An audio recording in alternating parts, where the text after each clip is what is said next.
Our vaccination program and strategy is on track, and that's confirmed again by the visit that the Minister for Health and I have made here today. I also really want to thank all of the workers in the process here, whether they're out at Broadmeadows or they're here or anywhere along the chain.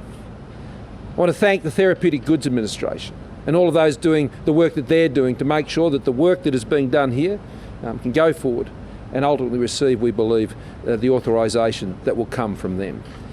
I've often said through this pandemic that I've never been more proud of Australians.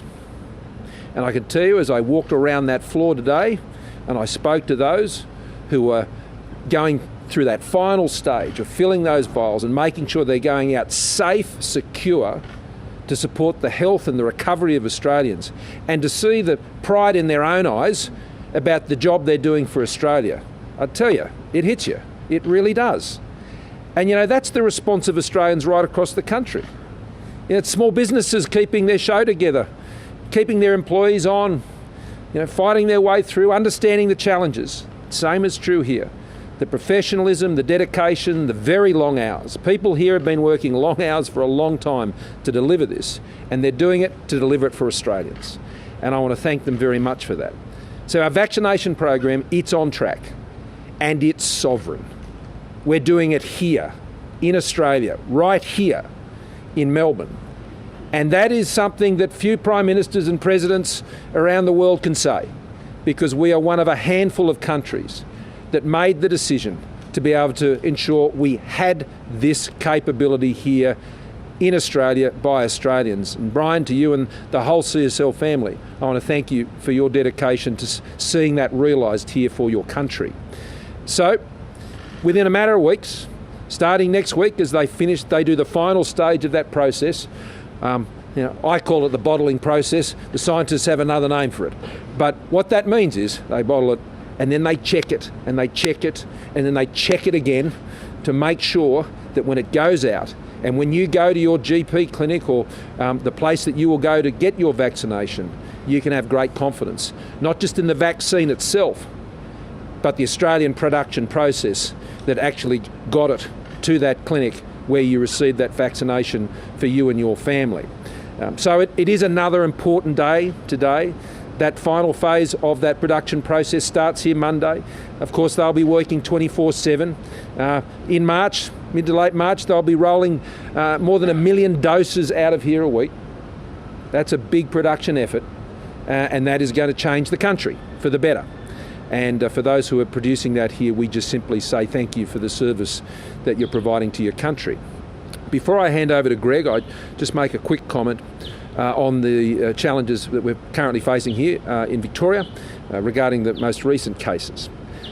We've dealt with these before, got on top of them before. We've dealt with them the last few weeks in Sydney and Brisbane and Perth. And so a proportionate response by the Victorian government, which I understand from what we've been hearing this morning, and the Health Minister has been in contact with his counterpart here in Melbourne, a proportionate response that enables those, the tracers and others, to be able to get on top of it and get the same successful result that we've seen in other states, that can and will be achieved here. Our role as the federal government is to support those efforts, to support premiers, to support health ministers, to support the health workers here to ensure that they can do the best they possibly can in the job that they have. So we thank all those who are doing what they're doing at the moment. I thank Melburnians and Victorians more broadly for their patience over many, many months in the past. I know you don't want to see Victoria go back into what you had to endure last year, and I can assure you everyone is doing everything to ensure that that is not replicated again on this occasion. There's no reason that it should. As other states have demonstrated, you can get on top of this pretty quickly, and I have reason for confidence that they can do the same thing by following that same process. So with that, I'll pass on to Greg. Thanks very much, Prime Minister and Steve. CSL is a great Australian company doing great things for Australians. Their workers, as the Prime Minister said, are literally working around the clock. Many of them have barely seen their families. They're doing it because they believe in their work, they believe in the value of what they're doing to bring vaccines to all Australians to protect all Australians. And it couldn't be a more noble cause. It couldn't be a more professional group of highly trained Australians who are focused on safety, safety, safety, and ensuring that they keep Australians safe and that they deliver vaccines that will protect them. And so I really want to offer my personal thanks. I think in years to come, when we look at the course of the pandemic in Australia, and every day we see the agony and the tragedy around the world, cases which thankfully are beginning to come down globally, but still often over 400,000 a day and sometimes over 10,000 lives lost.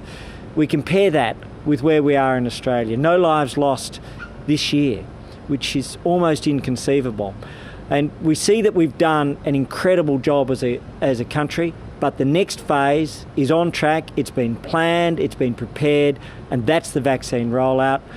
We are on track for the Pfizer vaccine to commence in late February, on track for the AstraZeneca International, subject to the TGA's approval, to commence in early March, and most significantly on track for the AstraZeneca CSL Australian-made vaccine to commence, as the Prime Minister said, in late March, subject to the final tick of approval from the TGA. All of those are proceeding, and that means we're on track to complete this vaccination program for Australians by the end of October. Thank you very much. Take some questions. Have you considered emergency approval for this vaccine, Pfizer vaccine, given the situation we've been seeing in Melbourne? No, there's no advice to us that would even be necessary. See, we haven't gone through emergency procedures here in Australia because we've been able to prevent emergencies here in Australia. And that has been principally through, I think, the great sacrifice and patience of Australians that put us in the strong position to follow the normal procedures. Now that's important, I think, so I can stand in front of Australians and give the assurances that I have been giving and that Greg Hunt has been giving, that our process has been the normal process, the one where every I is dotted, every T is crossed, all the relevant medical professionals ask all the relevant questions they have to and have the time to make sure they get the answers. So then when they give it the tick, you can get the jab. Prime Minister, sorry to detract from positive news this morning, but Pete Evans is making a run for the Senate. Do you think that will undermine the confidence in the vaccination rollout? No. Would the government consider asking CSL to look at producing some of the other vaccines which have been proven to be more effective? Look, I'm happy to comment on that, but I might let Greg address it. Sure. What we've learned from CSL is that CSL can do just about anything. It was almost impossible that they could retool, that they could divert their entire processes, and they've done this. So we'll continue to work with CSL and other companies on what's needed. At the moment, we're in the fortunate position of we've secured 20 million Pfizer mRNA. I think that's what you're referring to. We've also just signed a major multi-year deal, best part of a decade and beyond, with CSL for vaccinations and vaccines and anti-venom, and that in turn is allowing them to invest in a new plant. So we'll let them talk about their new cell-based manufacturing, but they will be producing in Melbourne a state-of-the-art new vaccination plant because of long-term. So we'll continue to be guided, but right now we had to get the vaccines in, and the world has never had an mRNA vaccine, so we've got the best vaccine production overseas and the best vaccine production in Australia. Prime Minister, are you going to be leaving Victoria as soon as possible, considering we may be locked down tonight or tomorrow and coming days? Well, I was here for yesterday, and I was here today to be here. So after I've concluded my program here, then I was heading back to Sydney. That was my plan. Are you aware of what is going to happen? Have you been briefed by Victorian government at all? No, as far as I'm aware, that no decisions have been announced, and so I'm in the same position as you at this point. But I've been touring a facility for the last sort of half an hour, so there hasn't really been that opportunity. What would be a proportionate response? Can you expand on that? There have been proportionate responses offered in other states, but look, I'm going to leave it to the Premier to make his announcement. I'm not here to run commentaries on premiers. I'm here to support premiers in keeping people safe and keeping their economies as open as possible to support people's jobs. Would you say that same message to other states in considering whether to enhance border closures? Yeah, I support proportionate responses by other states as well, and and I've always seen my home state do that. So a 3 or 5 day lockdown like we've seen in other cities? I'm not going to speculate on what the Premier may or may not do. Okay, I'm going to let the Premier make his announcements and to weigh up the things that he has to weigh up and making any decisions that they will make here in Victoria. I don't think it would be fair for me to be making comments in advance of what he may or may not announce. I think that's the right thing for public confidence. Has he spoken to you in the last 24 hours? Sorry? Has he spoken to you in the last? Oh, we texted each other yesterday. I was in Melbourne and we texted each other yesterday. Yeah. When do you expect the AstraZeneca vaccine will be approved? We're moving very swiftly on that in accordance with the normal protocols. I don't want to preempt that, but Greg may want to offer further comment, but we're getting close. Do you think this could have been avoided if hotel workers, frontline workers, had been able to get that vaccine earlier? The vaccination program will commence first with hotel workers, quarantine workers, those vulnerable populations. You're familiar with the rollout plan. I think it is unrealistic to think that any quarantine program, wherever it's run, has some sort of 100% fail-safe. And I think we just have to bring some reality to the understanding of this issue. We have had breaches before, and we've got on top of them quickly. That is my belief is what will happen here in Victoria. 220,000 people. 220,000 people have been through the quarantine system around this country, and there have been a very small relative number of breaches, handful of breaches. Breaches is one thing, then what you do to contain them is the next ring of containment, and the social distancing and all of those other measures. All of that has proven, particularly over the last month, where we have had some tests of the system, and the system has held up. So as the year goes on, Australians should and can feel more confident, and if they hear of a case number here or there, they should do as they've done in the past. And increasingly, I think the tolerance for risk and the responses that are required will moderate over the course of the year. And that is greatly assisted, of course, when individual cases are not represented as something quite catastrophic. That's not the case. The systems are there to deal with it, and that's what will happen here in Victoria. Prime Minister, just on Crown resorts, are you confident that they can clean up their act and they can operate their casinos around the country without being a source of criminal? Well, look, really, that's not a matter that the federal government is directly involved in at all. That's a matter that state-based regulators are involved in. No, that's right, and that's why we have state-based regulators that do that job, and so they are familiar with the precise issues that need management within Crown, and I would expect Crown, under their board, to ensure they deal to all the issues that are being raised in those licensing processes. That's what I'd expect them to do. That's what that regulation is for, and that's run by competent state authorities. Prime Minister, with the final touches of the vaccine, particularly the manufacturing process, can that go ahead still without that final tip of approval from the TGA? Yes. We basically get right up to the point of having the jab.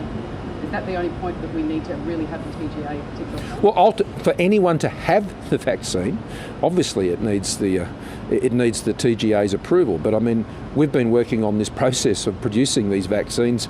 I mean, I was last out at Broadmeadows in November of last year.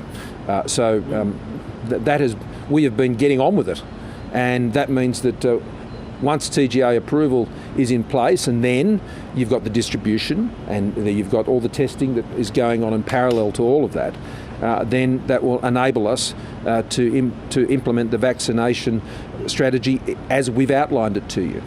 We're talking about the biggest vaccine rollout the nation's ever seen. Are you not concerned about an anti-vaxxer running for the Senate? Well, that all depends how much publicity you choose to give him. I'm not going to give him any, so I don't propose you do that. Just on those seats, on this vaccine that's being manufactured here, do you think the country is at a greater advantage having a vaccine So can you start that again? Do you think the country is going to be at a greater advantage having a vaccine manufactured here that can be transported at about, I think it was 7 degrees Celsius, is that right? As opposed to the minus 70 degrees for some of the other vaccines? Oh, look, each of the vaccines have their advantages. And obviously AstraZeneca's vaccine does, for a large country like Australia, have that advantage of being able to reach further and further into the country, particularly into remote areas, particularly in supporting our Indigenous communities and rural and remote communities. There's no doubt about that. It's a different logistical challenge, but that doesn't at all mean that the logistics of the sub 70 degree temperatures that the Pfizer has to be dealt with are not overcome either. We've got a distribution process for that which deals with that challenge. And when I talk to other leaders on these issues, which we often do, the discussions get very practical. We all use different phrases, eskies, chili bins, or whatever the other more technical terms are. But they are the practical issues leaders are dealing with, the distribution of those vaccines. But I tell you one thing I'm glad we've got here in Australia is that they're Australian made and they're being produced here. The early phases of the vaccination program obviously drawing on the import of those vaccines, and we're getting very close. And I want to particularly again thank all of those who've done the great work in ensuring the continuity of those supply chains of the vaccines that we've been able to procure, and particularly want to acknowledge Minister Hunt for the fabulous job he's done in keeping all of that together and on track. My message today is very simple. Our vaccination program is on track. It's safe. It has been produced by Australians to keep Australians safe. Thank you all very much. Ta.